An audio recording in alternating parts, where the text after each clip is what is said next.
আমরা আজকে দেখব কিভাবে পেজ লেআউটে কাজ করতে হয়। পেজ লেআউট মানে পেজ সম্পর্কে বিভিন্ন তথ্য। আমরা একটা পেজের মধ্যে কিছু লিখছি, প্রিন্ট করছি, তবে কখনো কিন্তু জানতে চাই নাই কিভাবে মানে এই পেজের মাপ কত বা পেজের সাইজ কি, পেজের নাম কি। আজকে আসলে দেখব পেজের মাপ কত এবং পেজের সাইজ কত। পেজ সম্পর্কে জানতে হলে আমাকে আসতে হবে পেজ সেটআপের মধ্যে। পেজ সেটআপে আসার পর এখানে দেওয়া আছে মার্জিনের ড্রপ পয়েন্টে ক্লিক করি। ক্লিক করলে এখানে কিছু ফরম্যাট দেওয়া থাকবে। এখানে নর্মাল, তারপর আছে নিরো, এখানে ওয়াইড, এরকম কিছু ফরম্যাট দেওয়া আছে। আমরা এই ফরম্যাটগুলো ইউজ করতে পারি। আসলে এখানে যে ফরম্যাটগুলো দেওয়া আছে এই ফরম্যাটগুলো আমরা ইউজ করব কি জন্য? ইউজ করব এই জন্যই যেটা পেজের চারিদিকে যে আমরা মার্জিন নিছি, মার্জিনটা কত ইঞ্চি করে ফাঁকা আছে, উপরে কতখানি ফাঁকা আছে, তারপরে পেজের নিচে কতটুকু ফাঁকা আছে, পেজের ডাইনে বামে কতটুকু ফাঁকা আছে, এটা দেখার জন্য। এটা যদি আমরা মনে করি যে আমরা এখানে যে ফরম্যাটগুলো আছে আমরা এই ফরম্যাটগুলো ইউজ না করে আমরা আমাদের মতো করে ফরম্যাট তৈরি করব, তাহলে চলে আসবো কাস্টম মার্জিনের মধ্যে। কাস্টম মার্জিনে ক্লিক করলে একটা বক্স আসবে, পেজ সেটআপের বক্স। এটা সম্পূর্ণ পেজ নিয়ে এখানে দেওয়া আছে। ফার্স্টে দেওয়া আছে মার্জিন টপে দেওয়া আছে টপ 1 ইঞ্চি, বটম 1 ইঞ্চি, লেফট 1 ইঞ্চি, রাইট 1 ইঞ্চি, চারিদিকে 1 ইঞ্চি 1 ইঞ্চি করে ফাঁকা আছে। আমরা চাচ্ছি যে পেজের উপরে আর একটু বেশি ফাঁকা হবে। তাহলে আমরা কি করব, উপরে ড্রপ পয়েন্টটাই ক্লিক করে সংখ্যাটা একটু বাড়াই দিই। আবার ঠিক বটমেও একই রকমের একটু বাড়াই দিই। আর বাদ বাকি যে লেফট আর রাইট এই দুইটা আছে, এই দুইটা অপরিবর্তিত থাকবে। এইটুকু করার পর ওকের উপরে চাপ দিলে এর মধ্যে একটু পার্থক্য দেখতে পারবো। উপরের দিকে একটু বেশি ফাঁকা আছে, আবার নিচের দিকেও একটু বেশি ফাঁকা আছে, কিন্তু সাইডে আর কোনো পার্থক্য নাই, মানে অপরিবর্তিত রয়েছে। আমরা যদি মনে করি সাইডেও আর একটু পরিবর্তন করব, তাহলে আমরা আবার চলে আসবো মার্জিনের ড্রপ পয়েন্টে, কাস্টম মার্জিন। এখান থেকে লেফটটা একটু বাড়াই দিই অথবা একটু কমাই দিই, এখানেও একটু কমাই দিই। এখন যদি ওকের মধ্যে ক্লিক করি দেখেন একটু পার্থক্য মনে হচ্ছে। আমরা চাচ্ছি যে এই রকমের থাকবে না, চারিদিকে সমান থাকবে, অথবা একটা নির্দিষ্ট মাপ থাকবে। নির্দিষ্ট মাপ, আসলে পেজের নির্দিষ্ট কোনো মাপ নাই। পেজের নির্দিষ্ট মাপ নাই বলতে যখন যেভাবে কাজের উপর ডিপেন্ড করবে আপনি পেজের চারিদিকে কত ইঞ্চি মাপ রাখবেন। তবে বেশিরভাগ ক্ষেত্রে, ম্যাক্সিমাম ক্ষেত্রে সব জায়গায় 1 ইঞ্চি 1 ইঞ্চি করে থাকে। তো আমরাও এখানে 1 ইঞ্চি 1 ইঞ্চি করে দিই। নিচে ড্রপ পয়েন্টে ক্লিক করলে এটা কমবে, আর এখানে উপরে ড্রপ পয়েন্টে ক্লিক করলে সংখ্যাটা বাড়বে। এখন যদি আমরা ওকের উপরে ক্লিক করি তাহলে চারিদিকে সমান আকারে বাউন্ডারিটা থাকবে। তারপরে আছে এখানে দেওয়া আছে গাটার। আর গাটারটা হচ্ছে আমরা লেখাটা কোন জায়গা থেকে শুরু করব, আর গাটার পজিশনটা কোন দিক থেকে শুরু হবে। দেখেন যখন আমরা পেজের মধ্যে কিছু লিখব, এই লেখাটা শুরু হয়েছে একদম দাগের সাপ থেকে, এবং এই লেখাটা শুরু হয়েছে বাম সাইড থেকে। ঠিক এখানেও দেওয়া আছে গাটার পজিশন লেফট, আর এখানে দেওয়া আছে গাটার 0 বলতে দাগের 7 থেকে লেখাটা শুরু হয়েছে, এই জন্য এখানে 0 দেওয়া আছে, 0 ইঞ্চি। যদি আমরা একটু কমাই দিই বা একটু বাড়াই দিই, দেখেন এর মধ্যে কিছু পার্থক্য দেখতে পারতেছি প্রিভিউর মধ্যে। আমরা এখন যদি এই অবস্থায় ওকের উপরে ক্লিক করি তাহলে ওই লেখাটা একটু ডান দিকে সরে যাবে, কারণ আমরা এখানে একটু কিছু গ্যাপ রাখছি। এখন মনে হচ্ছে যে এই দিকে এক রকমের, বাম দিকে আর এক রকমের, পেজের সাইজটা এলোমেলো। আসলে পেজের সাইজটা এলোমেলো না।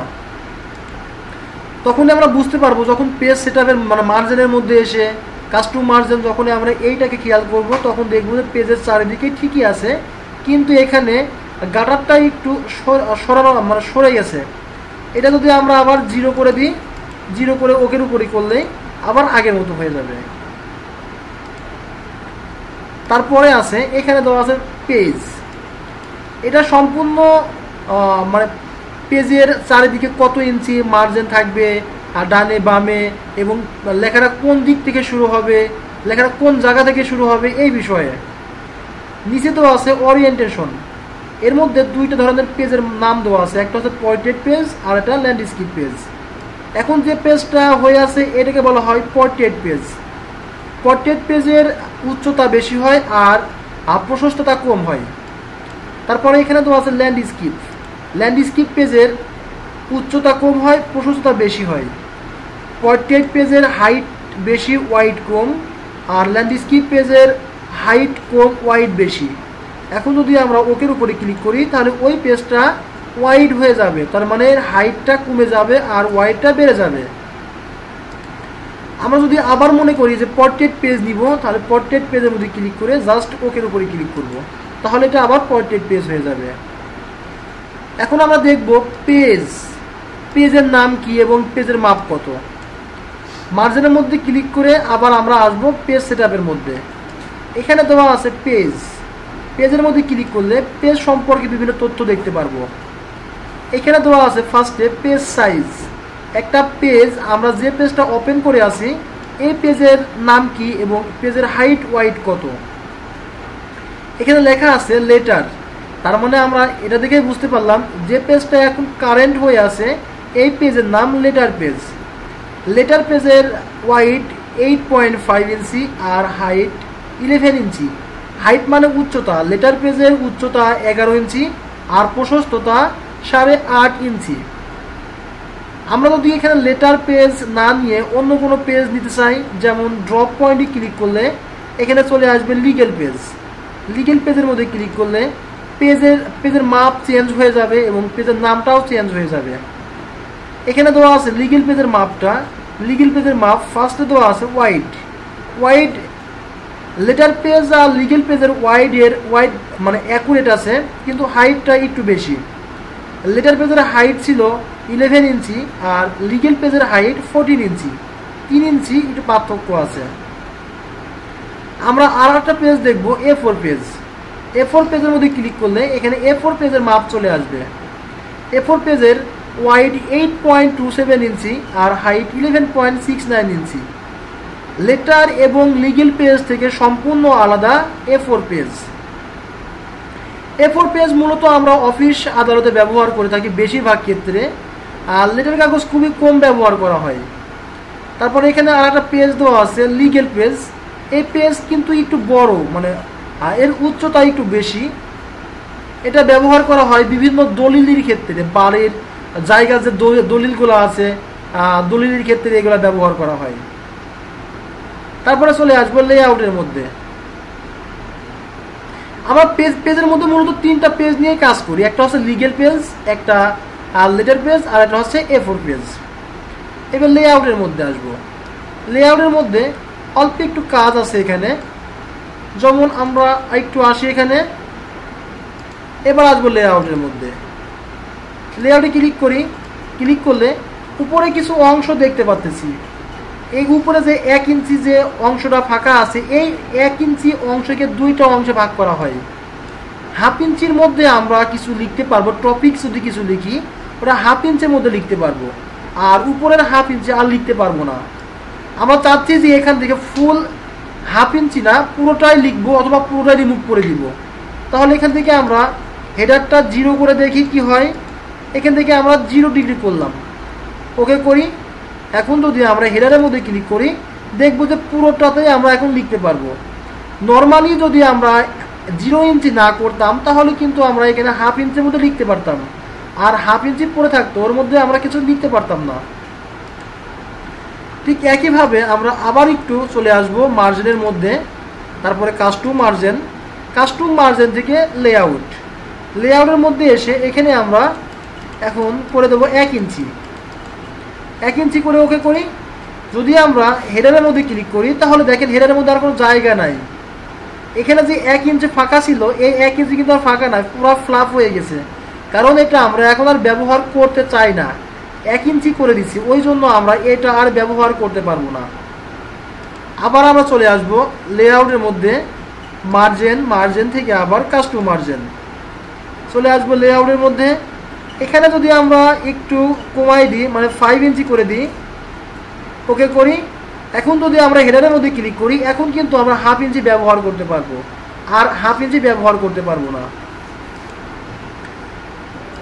তাহলে এখান থেকে আমরা কিভাবে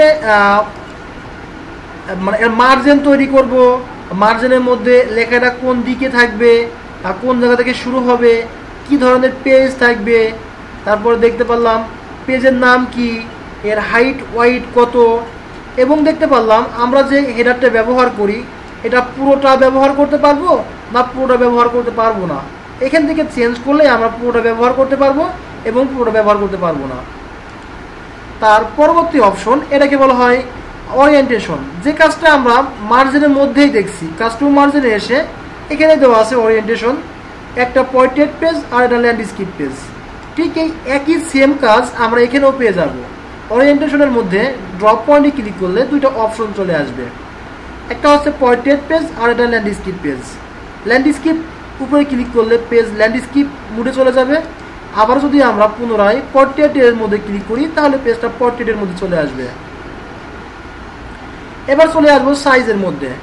সাইজের ড্রপ পয়েন্টে ক্লিক করলে এখানে আমরা দেখতে পাবো লেটার পেজের মাপ কত, লিগেল পেজের মাপ কত এবং A4 পেজের মাপ কত। এই কাজগুলো আমরা দেখছিলাম মার্জিনের মধ্যে, ঠিক একই কাজ আমরা পুনরায় যদি আবার মোর পেজ সাইজের মধ্যে ক্লিক করি তাহলে আবার আগের অবস্থানে ফিরে আসব।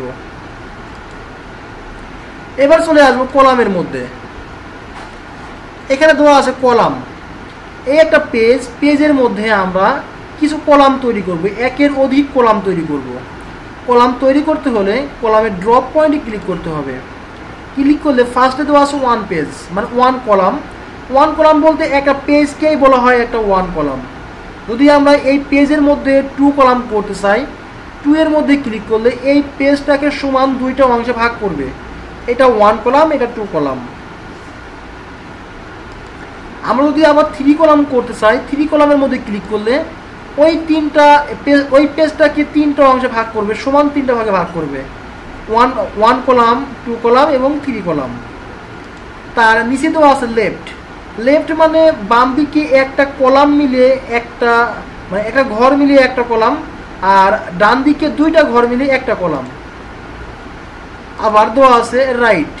রাইটে একটু উল্টানো হবে, এক কলাম চলে যাবে এই পাশে আর দুইটা মিলিয়ে আসবে এই পাশে।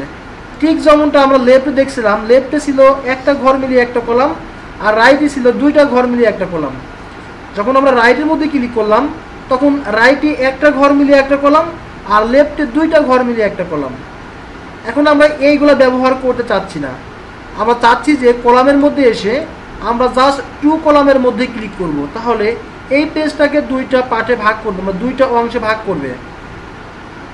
অনেক সময় এরকম হতে পারে যে 2টা বা 3টা কলামের দরকার না, আরও একটু বেশি কলামের প্রয়োজন। সেই ক্ষেত্রে এখানে কিন্তু সর্বোচ্চ 3টা কলাম দেওয়া আছে। আমার আর একটু বেশি কলামের প্রয়োজন হবে, যেমন 4টা কলামের প্রয়োজন অথবা 5টা প্রয়োজন লাগবে। এই ক্ষেত্রে আমরা চলে আসবো মোর কলামের মধ্যে। মোর কলামের মধ্যে ক্লিক করলে এখানে ওইগুলো আবার দেখতে পারবো 1 2 3 লেফট রাইট, কিন্তু নিচে দেওয়া আছে নাম্বার অফ কলাম। একটা পেজের মধ্যে আমরা কতগুলো কলাম তৈরি করব এখান থেকে সিলেক্ট করতে পারবো। এই পেজের মধ্যে 2টা কলাম দেওয়া আছে, 1 কলাম আর 2 কলাম। এজন্য এখানে দেওয়া আছে নাম্বার অফ কলাম 2। যদি আমরা নাম্বারটি একটু বাড়াইতে চাই, উপরে ড্রপ পয়েন্টে ক্লিক করি, দেখেন একটা পেজের মধ্যে 4টা কলাম তৈরি হয়েছে। জাস্ট ওকের উপরে ক্লিক করব, তাহলে সমান 4টা কলাম তৈরি হয়ে যাবে। একটা কলাম, 2টা কলাম, 3টা কলাম, 4টা কলাম। 4টা কলামের মাপ ঠিক একই সাইজের, কিন্তু কলামের মাঝখানে একটা কলাম থেকে আর কলামের মাঝখানে যে স্পেসটা আছে, স্পেসটা মনে হচ্ছে অনেক বেশি। এই স্পেসটা একটু কমাতে হবে। তাহলে স্পেসটা কমাইতে হলে আমাকে আসতে হবে কলামের ড্রপ পয়েন্টে। মোর কলামের মধ্যে আসবো, আসার পর এইখানে দেওয়া আছে কলামের সাইজ। একটা কলামের ওয়াইড কত, ওয়াইড দেওয়া আছে 1.25, তার মানে এইখান থেকে এইখানের দূরত্ব 1.25 এবং 2টা কলামের মাঝখানে যে স্পেসটা আছে এই স্পেসটা দেওয়া আছে 0.5। আমরা চাচ্ছি যে 2টা কলামের মাঝখানে যে স্পেসটা আছে এই স্পেসটা আমরা কমাই দিব। ড্রপ পয়েন্ট নিচেরটা ক্লিক করলে স্পেসটা কমবে। এখন যদি আমরা ওকের মধ্যে ক্লিক করি তাহলে এটা অনেকটা কমে যাবে, আর থাকবে না। আবার যদি মনে করি এখানে যে স্পেসটা আছে এইটাও রাখবো না, কলামের ড্রপ পয়েন্টে এসে মোর কলামে এসে এখানে যে স্পেসটা আছে 0.1 এটা আমরা 0 করে দিব। ওকে করলে এর মধ্যে আর কোনো ফাঁকা অংশ থাকবে না। এখন চাচ্ছি যে এখানে 4টা না, আমরা এখন 2টা নিয়ে কাজ করব। তাহলে আবার চলে আসবো কলামের ড্রপ পয়েন্টে এসে 2 কলাম, তাহলে সমান 2টা অংশে ভাগ হবে। এই কলামের মধ্যে আমরা কিছু লিখব, লিখতে লিখতে লেখার জায়গা শেষ, কিন্তু আমার তো কলামটা এখান থেকে শুরু করছি, লেখা এর পাশে আর যায় না, কারণ মাঝখান থেকে একটা প্রাচীল দেওয়া আছে, ভাগ করে দেওয়া আছে, একটা পেজকে 2টা অংশে ভাগ করা আছে। এটা হচ্ছে একটা অংশ, এটা আর একটা অংশ। এই অংশের লেখা পাশের যে অংশটা আছে এই অংশের মধ্যে আর আসবে না যতক্ষণ না এই অংশের জায়গাটা ফ্লাপ হয়ে যায়। এই অংশের জায়গাটা যখন একদম সম্পূর্ণ ফ্লাপ হয়ে যাবে তখন অটোমেটিক এই কার্সরটা পরবর্তী কলামের মধ্যে আপনা আপনি ট্রান্সফার হবে। কিন্তু আমরা চাচ্ছি যে এই কার্সরটা এখনই এখানে আসবে, কিন্তু আসে না। 1000 বার ক্লিক করলেও এই কার্সরটা এখান থেকে এই কলামের মধ্যে আসবে না।